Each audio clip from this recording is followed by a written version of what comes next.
કેમ છો વિદ્યાર્થી મિત્રો? બધા મજામાં? લાસ્ટ લેક્ચરની અંદર આપણે જે ચર્ચા કરી ત્યારબાદ આપણે ચર્ચા કરવાની છે આજે નવા થિયરીની. સમસ્થિતિમાન પૃષ્ઠ આખું પૂરું કર્યું હતું લાસ્ટ ટાઈમ.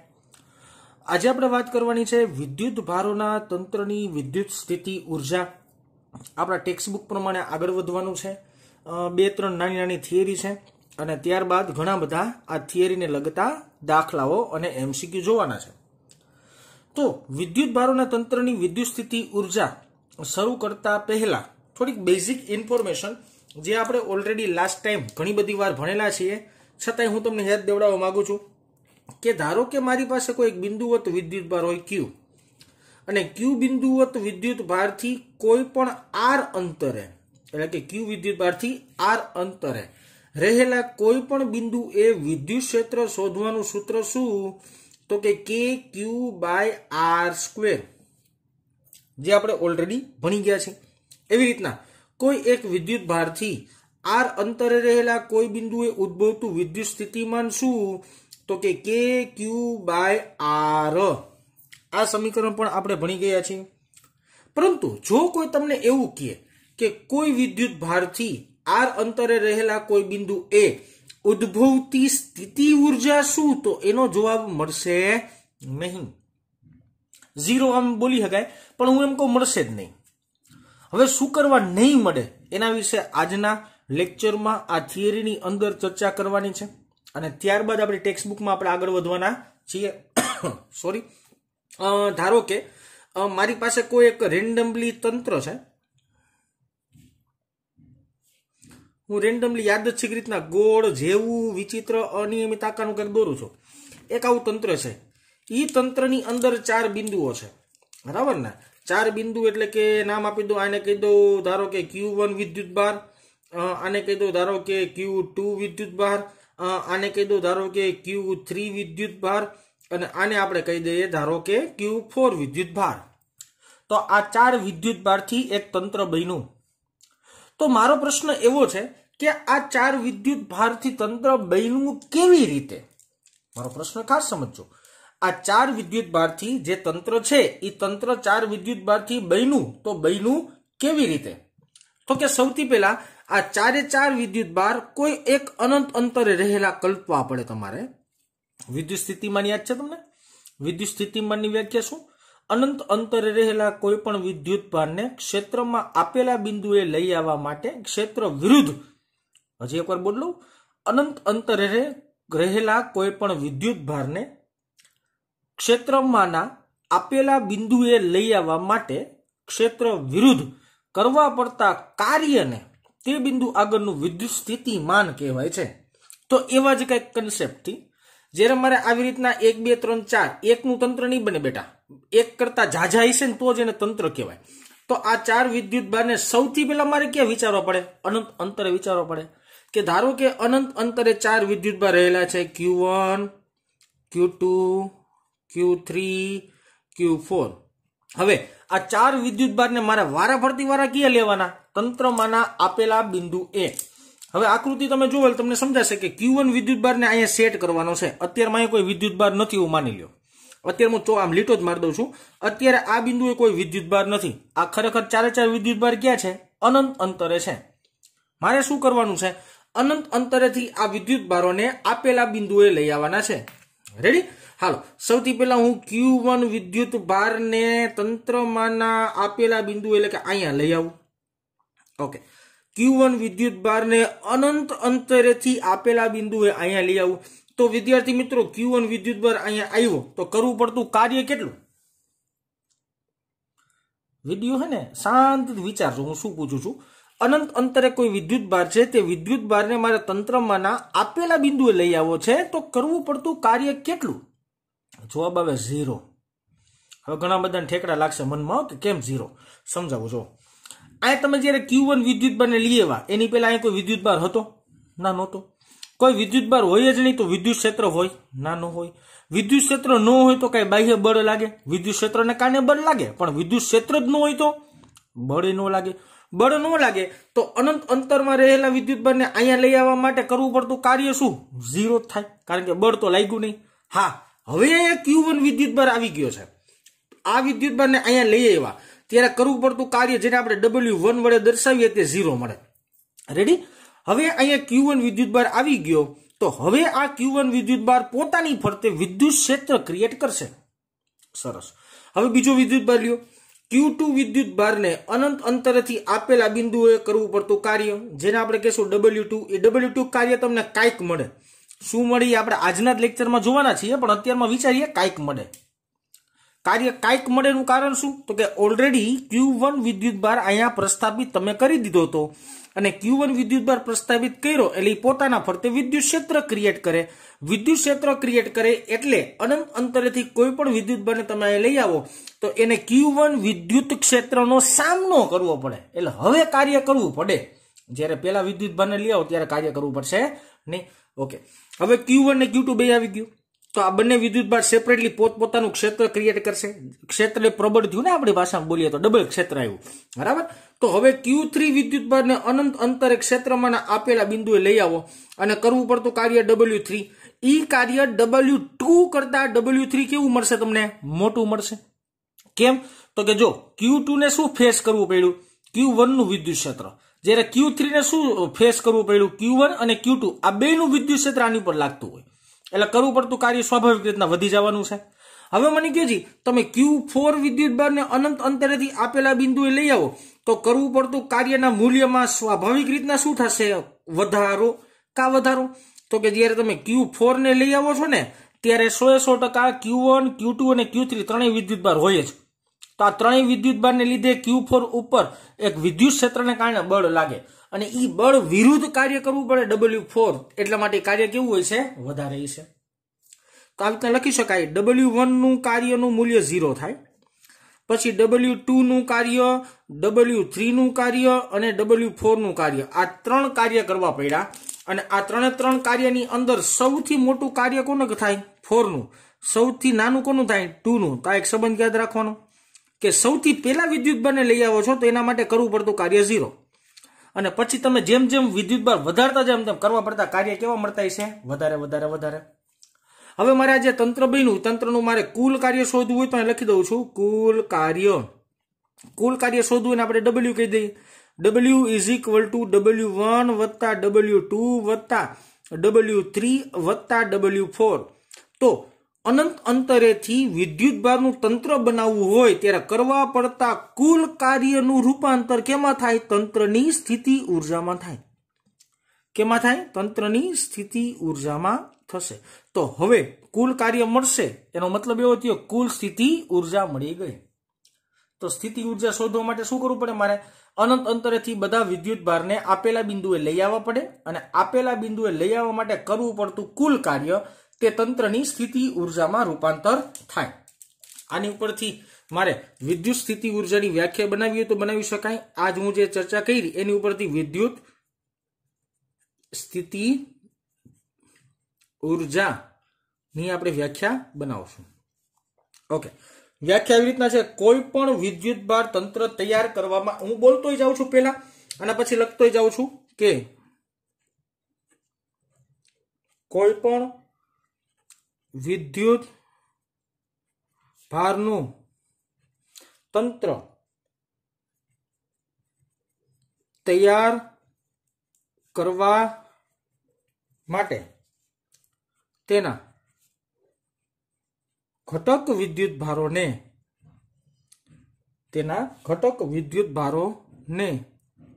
અનંત અંતરેથી આપેલા તંત્રમાં રહેલા બિંદુઓ સુધી લાવવા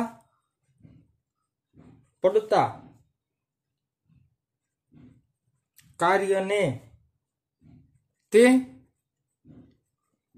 વિદ્યુતભારોના તંત્રની વિદ્યુત સ્થિતિ ઉર્જા કહે છે. બહુ સિમ્પલ કન્સેપ્ટ થયો. વ્યાખ્યા આપણે હજી એકવાર વિચારીએ. કોઈ પણ વિદ્યુત ભારનું તંત્ર તૈયાર કરવા માટે મેં અત્યારમાં 4 વિદ્યુત ભારનું એક તંત્ર બનાવ્યું, તો એ 4 વિદ્યુત ભારના તંત્રને મારે એક્ઝેક્ટલી બનાવવો હોય તો તે ઘટક વિદ્યુત ભારોને, ઘટક વિદ્યુત ભારો એટલે કે Q1, Q2, Q3 અને Q4 ને ઘટક વિદ્યુત ભાર કહેવાય. ઘટક વિદ્યુત ભારોને અનંત અંતરેથી આપેલા તંત્રમાં રહેલા બિંદુઓ સુધી, એટલે કે મેં જો અહીં બિંદુ ઓલરેડી પેલા વિચારેલા હતા, મારે Q1 ને અહીંયા જ લઈ આવવો છે, Q2 ને અહીંયા જ લઈ આવવો છે, Q3 ને અહીંયા જ લઈ આવવો છે, Q4 ને અહીંયા જ લઈ આવવો છે. મેં એ બિંદુઓ પહેલા ધારેલા હતા.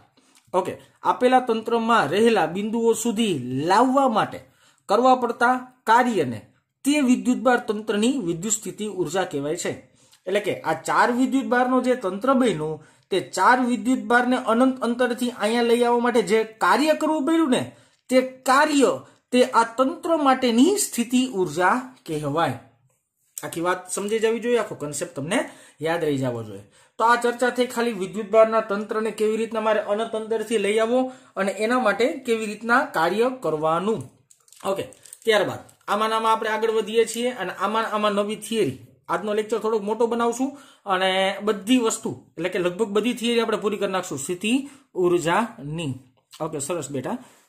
તો આપણે હવે આની આગળ ચર્ચા કરીએ. 2 વિદ્યુતભારોના તંત્રની સ્થિતિ ઉર્જા બનાવી નાખી. પેલા 2 વિદ્યુત ભારોના તંત્રની સ્થિતિ ઉર્જા 2 ની જ બને એવું ન કહી શકાય બેટા. 3 ની બને, 4 ની બને, 5 ની બને, 500 ની બને, 5 લાખ ની બને. એટલે મારી વાત તમે સમજી શકતા હશો કે ભાઈ ગમે એટલા વિદ્યુતભારનું તંત્ર વિચારવું હોય ને તો વિચારી શકાશે, એમાં આપણે કાંઈ ફેર પડશે નહીં. ઓકે, સરસ. 2 વિદ્યુતભારની તંત્રની આપણે પરિકલ્પના કરવાની છે. તો સૌથી પહેલા 2 વિદ્યુતભારનું એક સિમ્પલ સ્ટ્રક્ચર વિચારીએ કે કેવી રીતના. ધારો કે એક વિદ્યુતભાર અહીંયા Q1 વિચારી લઈએ, બીજો વિદ્યુતભાર અહીંયા ધારો કે Q2 વિચારી લઈએ, Q1 વિદ્યુતભાર ધારો કે A બિંદુએ છે એવું માની લઈએ, અને Q2 વિદ્યુતભાર ધારો કે B બિંદુએ છે એવું માની લઈએ. અને આ બે વચ્ચેનું ડિસ્ટન્સ, આ બે વચ્ચેનું અંતર, એને હું નામ આપું છું R12 કહી દઉં. હાલો, કાંઈ વાંધો નહીં, નામ આવા રાખીએ, R12 ને R13 ને R32 ને આવા કંઈક નામ આપીએ, બરાબર ને, એટલે તમને મજા આવે. તો આવી રીતના 2 વિદ્યુતભારનું તંત્ર બન્યું. હવે 2 વિદ્યુતભાર પહેલેથી તો અહીંયા હશે જ નહીં ને. મને ખબર જ છે કે 2 વિદ્યુતભારનું મારે તંત્ર ક્રિએટ કરવું કેવી રીતના કરી શકાય. તો કે હા સાહેબ, મને ખબર કેવી રીતના. જો પેલા A બિંદુ અહીંયા હતું અને A બિંદુએથી લઈને B બિંદુ અહીંયા છે અને બંને વચ્ચેનું અંતર R12 છે. હવે જે 2 વિદ્યુતભારને પ્રસ્થાપિત કરવા છે તે 2 વિદ્યુતભાર મારે ક્યાં કલ્પવા પડે?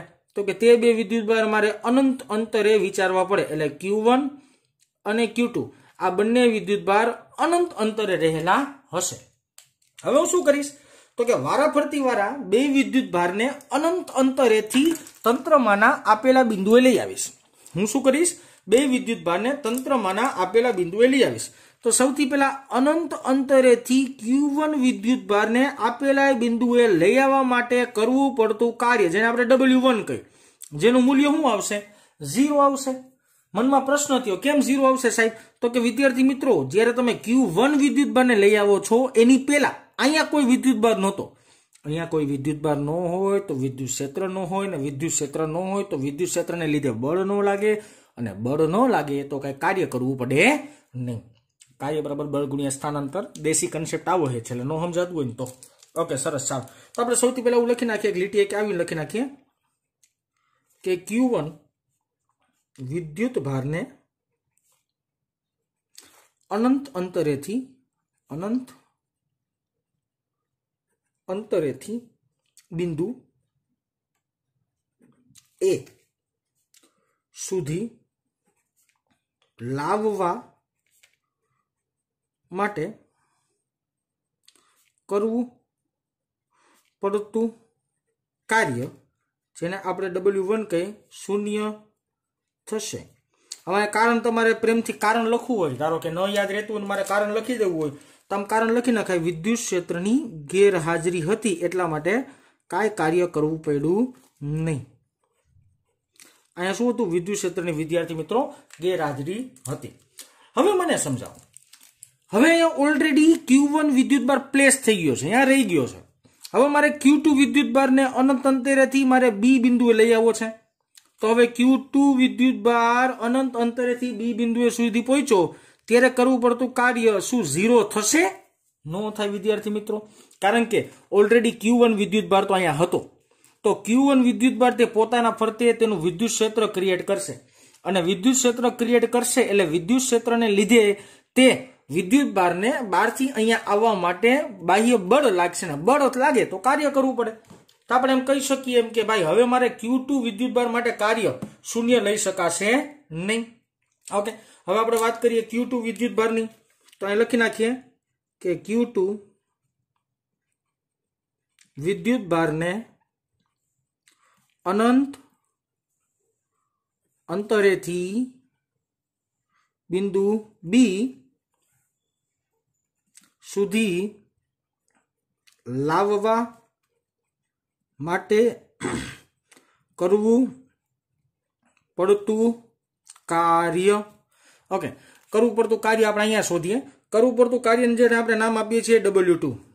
મારે કાર્ય ફાઇન્ડ કરવાનું છે, જે મારે શોધવાનું છે. કાર્ય શોધવા માટે એક કામ કરો બેટા, કાર્ય શોધવા માટે છે ને ડાયરેક્ટ આપણે એપ્લાય થાય ને પહેલા વિદ્યુત સ્થિતિમાનના તફાવત ઉપરથી કાર્ય બનાવીએ. વિદ્યુત સ્થિતિમાનનો તફાવત કેવી રીતના જો સમજાવો. પેલા આ Q2 વિદ્યુતભાર ક્યાં છે? તો કે અનંત અંતરે. હવે તે Q2 વિદ્યુતભાર ક્યાં આવ્યો? તો કે બી બિંદુ હોય. તો આ બે બિંદુ વચ્ચેનો વિદ્યુત સ્થિતિમાનનો તફાવત લઈ લ્યો. હાલો, આમાં પ્રારંભિક બિંદુ કયું કહેવાય? ઇન્ફાઇનાઇટ અંતરે. અને અંતિમ બિંદુ કયું કહેવાય? બી અંતરે. તો આમ લખી શકાય ને VB માઇનસ V ઇન્ફાઇનાઇટ. ખબર પડે ને, અંતિમ માઇનસ પ્રારંભિક બરાબર બાહ્ય કાર્ય એટલે કે WEXT. ક્યાંથી ક્યાં? તો કે અનંત અંતરેથી લઈને બી બિંદુએ સુધી લઈ આવવા માટેનું. અને છેદમાં પરીક્ષણ વિદ્યુતભાર. કયા વિદ્યુતભારને લઈ આવીએ છીએ? તો કે Q2 વિદ્યુતભારને લઈ આવીએ છીએ. તો છેદમાં મારે Q2 કરવું પડે.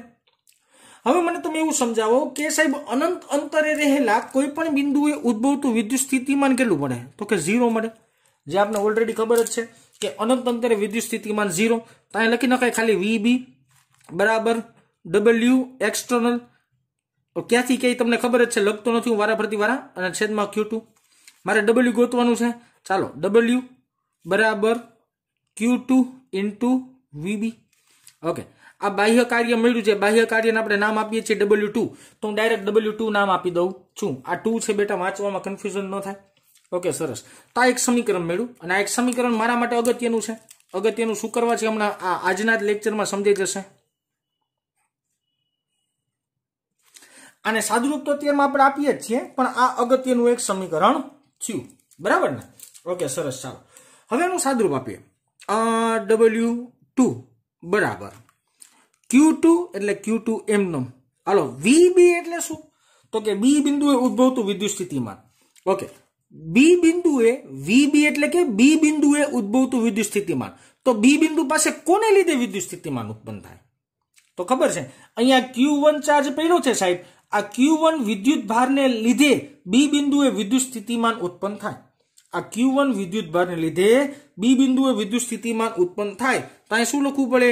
કે Q1 ના છેદમાં તે બે વચ્ચેનું અંતર, જેને આપણે નામ આપ્યું છે R12. આ ઓલરેડી તમે સમીકરણ ભણીને આવ્યા છો VB નું. નો ભણ્યું હોય તો જીરીક હું પેજ ઉપર કરીશ, તમને દેખાઈ જાય કે કયું સમીકરણની વાત સાહેબ કરે છે. હું આ સમીકરણની ચર્ચા કરું છું.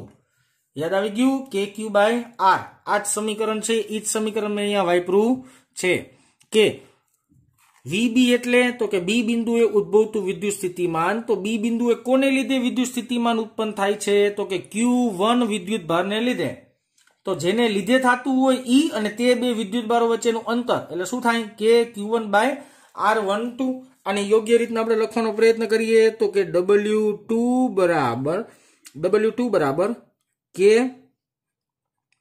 Q1 Q2 by R12. W બરાબર કે Q1 Q2 બાય R2. આ મેળવું તમને કરવું પડતું કાર્ય Q2 વિદ્યુતભાર માટેનું અને અહીંયા મળ્યું તમને કાર્ય Q1 વિદ્યુતભાર માટેનું. ઓકે, તંત્રમાં થતું કુલ કાર્ય મારે શોધવાનું છે.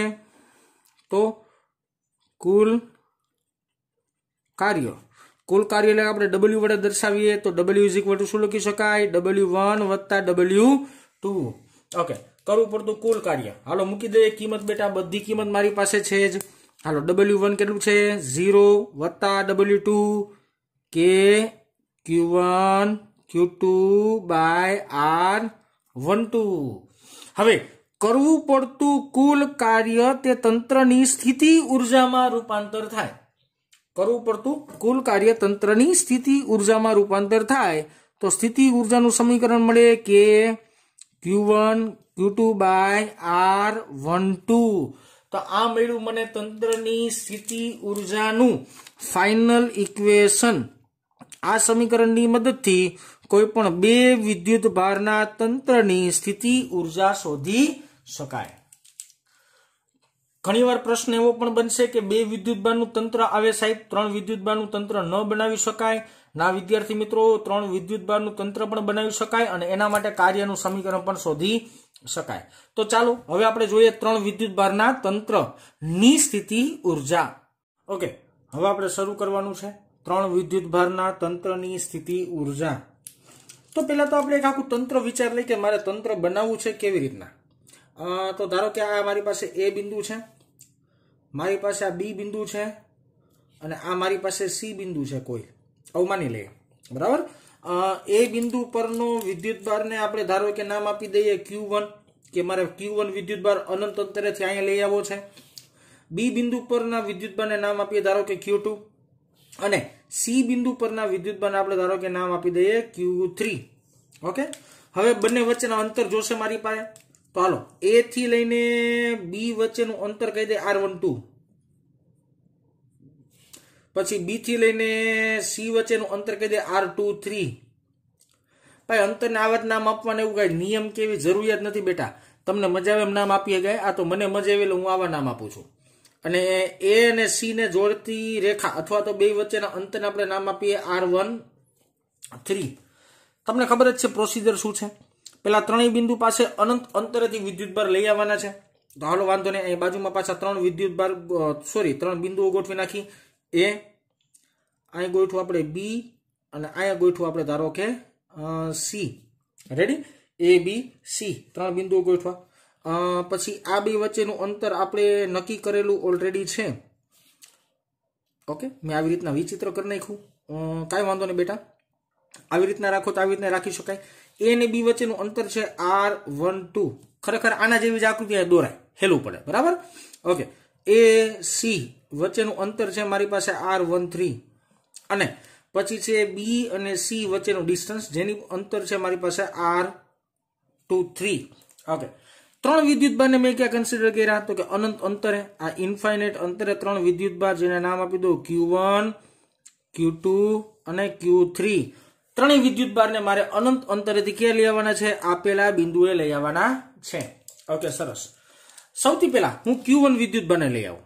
એવો બેટા નિયમ નથી કે Q1 ને લઈ આવો તો જ કાર્ય શૂન્ય થાય. તમે પેલા Q2 ને લઈ આવો તો એના માટે થતું કાર્ય શૂન્ય જ થાય. તમે પેલા Q3 ને લઈ આવો તો એના માટે થતું કાર્ય શૂન્ય જ થાય. આ તો આપણે દર વખતે યાદ રહી ગયું એમ કે પહેલાને જ લેવાય, એટલા માટે વસ્તુ સહેલી પડે. તો Q1 વિદ્યુતભારને તંત્રમાંના આપેલા બિંદુએ અનંત અંતરેથી લઈ આવું છું. કરવું પડતું કાર્ય W1 તો એ શૂન્ય થશે. આ તો કોમન સેન્સ જ હાલે. શૂન્ય કેવી રીતના થશે તો કે તમે જ્યારે Q1 વિદ્યુતભારને અહીંયા લઈ આવો છો એની પહેલા અહીંયા કોઈ વિદ્યુતભાર હતો જ નહીં. વિદ્યુતભાર ન હોય તો વિદ્યુત ક્ષેત્ર ન બને, વિદ્યુત ક્ષેત્ર ન બને તો વિદ્યુત ક્ષેત્રને લીધે બળ ન લાગે, અને બળ ન લાગે તો કાર્ય ન થાય. આવો કંઈક કન્સેપ્ટ તમને સાહેબે સમજાવેલો છે. આ થઈ ગયો Q1 વિદ્યુતભાર આવી ગયો. સરસ, ચાલો તો આના માટે થોડીક એક બે લીટી પણ લખી નાખીએ કે Q1 વિદ્યુતભાર માટે હું ડાયરેક્ટ લખી નાખું છું W1 બરાબર શૂન્ય થાય. બરાબર ને, બહુ લાંબી વાત નથી કરતો. W1 બરાબર શું બનશે? શૂન્ય બનશે. ઓકે, સરસ. હવે હું શું કરું છું તો કે Q2 વિદ્યુતભારને અનંત અંતરેથી આપેલા બિંદુએ લઈ આવવાનો છે. કયા બિંદુએ લઈ આવવાનો છે? B બિંદુએ. અને કરવું પડતું કાર્ય W2 કહી દો. ઓકે, આ બિંદુએ લઈ આવવા માટે કરવું પડતું કાર્ય જે મારે શોધવું પડશે. કેમ તો કે Q1 વિદ્યુતભાર આવી ગયો તો હવે એ પોતાનું વિદ્યુત ક્ષેત્ર ક્રિએટ કરવા માંડે, અને પોતાનું વિદ્યુત ક્ષેત્ર ક્રિએટ કરવા માંડ્યું હોય તો હવે Q2 ને લઈ આવવા માટે બાહ્ય કાર્ય કરવું પડે. ઓકે, સરસ. ચાલો અહીં લખીએ છીએ Q2 વિદ્યુતભાર માટે Q2 વિદ્યુતભાર માટે કરવું પડતું કાર્ય Q2 સોરી W2.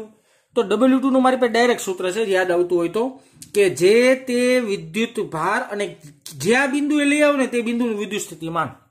ક્યાં વિદ્યુતભારને લ્યો છો? Q2 વિદ્યુતભારને. ક્યાં બિંદુએ લ્યો છો? VBA. તો આ બેનો ગુણાકાર કરી નાખો ને એટલે તે બિંદુ માટે કાર્ય મળી જાય. કન્ફ્યુઝન ન થતા ભાઈ. ક્યાં ગયું? જારી સ્ટાર કર્યો, યાદ આવે? મેં આગલી થિયરીમાં કર્યો તેવું. W2 બરાબર, એટલે જે તે વિદ્યુતભારને જે તે બિંદુએ લઈ આવતા હોય તે બિંદુનું સ્થિતિમાન અને તે વિદ્યુતભાર બેનો ગુણાકાર કરો એટલે તે બિંદુનું અથવા તો તે વિદ્યુતભારને લઈ આવવા માટે કરવું પડતું કાર્ય મળી જાય. આગળ લાંબી પ્રોસિજર કરી હતી એ ડાયરેક્ટ મેં સૂત્ર ઉપાડી લીધું. બરાબર, મેં તમને કીધું તું યાદ રાખજો એમ.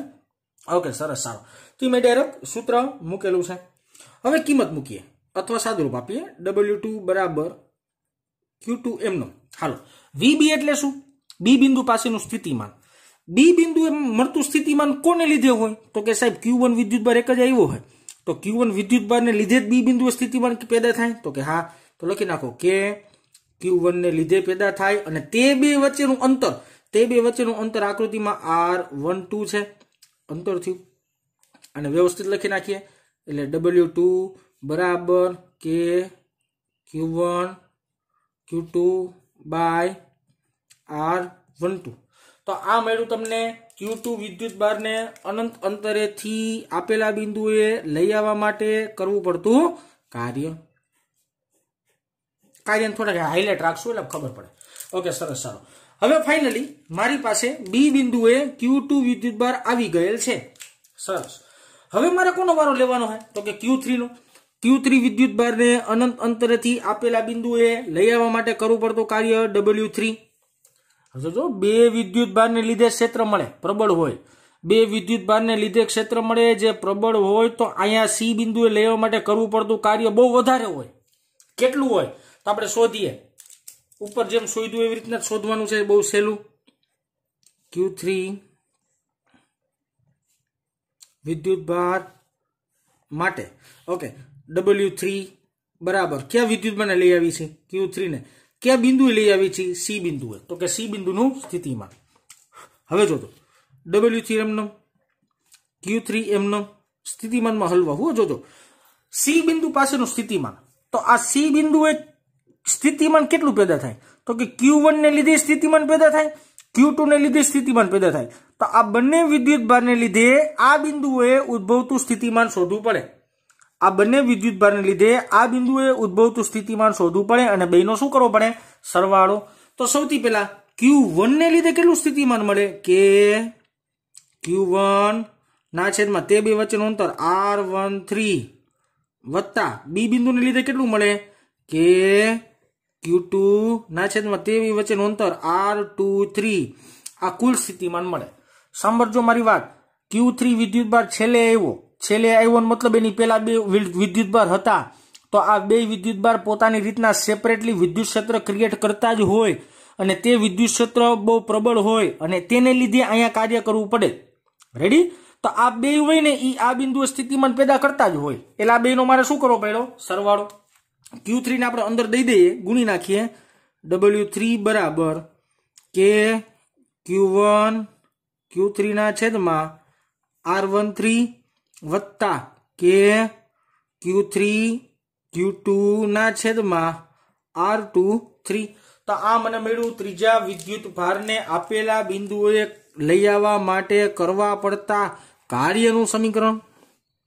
ઓકે, હવે ત્રણ વિદ્યુતભારનું આખું તંત્ર ક્રિએટ કરવા માટે કરવું પડતું કુલ કાર્ય. અહીંયા વાક્ય રચના આવી રીતના લખી શકાય સારી કે ભાઈ ત્રણેય વિદ્યુતભારને તંત્રમાં લઈ આવવા માટે કરવું પડતું કુલ કાર્ય. કુલ કાર્યને આપણે ધારો કે કહી દઈએ W1 W2 અને W3 ત્રણેયનો સરવાળો. ઓકે, ત્રણેયની આપણે સેપરેટલી કિંમત મૂકીએ બેટા. હાલો, થતું કુલ કાર્ય W કહી દઈએ. હાલો, W બરાબર W1 એટલે 0 અહીંયા લખેલું છે ઓલરેડી, વત્તાની નિશાની. W2 એટલે કે Q1 Q2 બાય R12 વત્તા W3 આખું પદ લખવું પડશે કે Q1 Q3 ના છેદમાં R13 વત્તા કે Q3 Q2 ના છેદમાં R23. હવે જે કાર્ય કરવું પડે છે તે કાર્ય કેમાં રૂપાંતર પામે? સ્થિતિ ઉર્જામાં રૂપાંતર પામે, કારણ કે તંત્રમાં વિદ્યુત ભારને અનંત અંતરેથી લઈ આવવા માટે કરવું પડતું કાર્ય તે સ્થિતિ ઉર્જામાં પરિણમે. તો હવે સ્થિતિ ઉર્જા કેટલી મળે કે Q1 Q2 ના છેદમાં R12 વત્તા કે Q1 Q3 ના છેદમાં R13 વત્તા કે Q3 Q2 ના છેદમાં R23. તો આ મને મળી 3 વિદ્યુત ભારના અથવા 3 વિદ્યુત ભારથી બનતા તંત્રની કુલ સ્થિતિ ઉર્જા. આ સમીકરણ તમારે યાદ રાખવું પડે, ખૂબ જ અગત્યનું. 3 વિદ્યુત ભારના તંત્રથી સ્થિતિ ઉર્જા ગોતવી તો આટલી સ્થિતિ ઉર્જા મળે. હલવાના હોય બધા કે સાહેબ આવડું મોટું સૂત્ર યાદ કેમ રાખવું, આ તો ઇમ્પોસિબલ આપણા માટે. ઓકે, એવડું મોટું સૂત્ર યાદ નથી રાખવું ને, એના માટે એક સમીકરણ યાદ રાખવાનું. તમારે સૌથી પહેલા છે ને કોઈ જેટલા વિદ્યુત ભાર, ધારો કે 3 વિદ્યુત ભાર છે ને, તો 3 વિદ્યુત ભારથી બનતા તંત્રની શક્ય એટલી જોડ કરો. નો સમજાણો ને? જો સમજાવું, આ 3 વિદ્યુત ભારનું તંત્ર છે, બરાબર છે? 3 વિદ્યુત ભારના તંત્ર ને લીધે ડબલ ની જેટલી જોડ બનતી ને એટલી બનાવવાની. જો પેલા AB ની બને એટલે Q1 Q2 ની બને, પછી Q2 Q3 ની બને અને Q3 Q1 ની બને. આ ત્રણેય માટેની સ્થિતિ ઉર્જાનો સરવાળો કરી નાખવાનો. નો સમજાતું હોય હજી એકવાર સમજાવું છું તમને આખી વાત.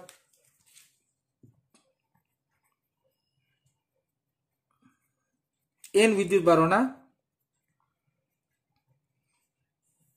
તંત્ર માટે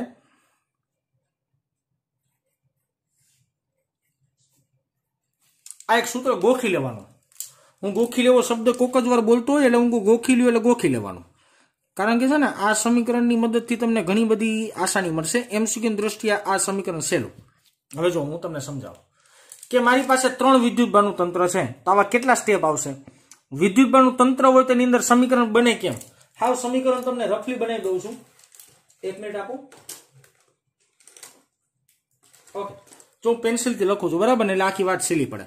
આ 3 વિદ્યુત ભારનું તંત્ર છે ને, પહેલા જોડ કેટલી બને? તો કે Q1 અને Q2 ની એક જોડ, પછી Q2 Q3 ની એક જોડ, પછી Q3 અને Q1 ની એક જોડ.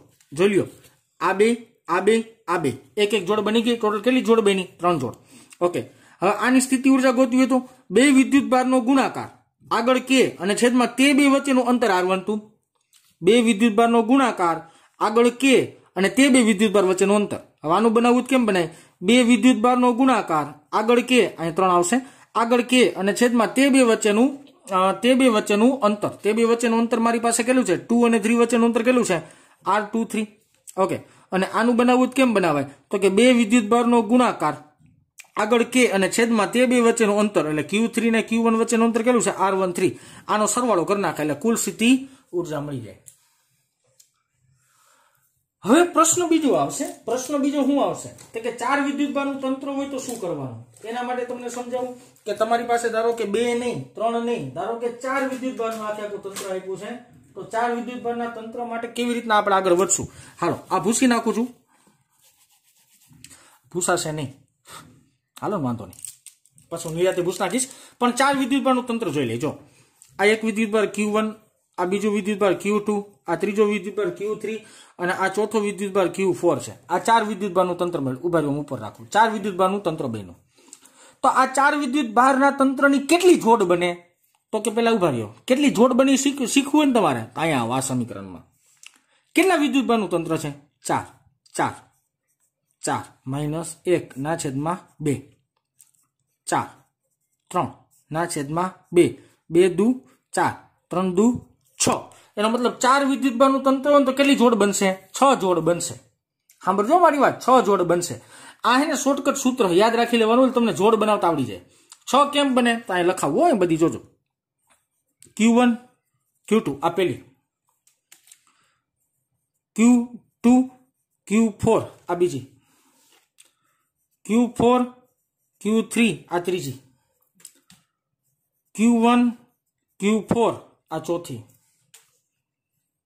Q1 Q3 જોજો, Q1 Q3 આ પાંચમી.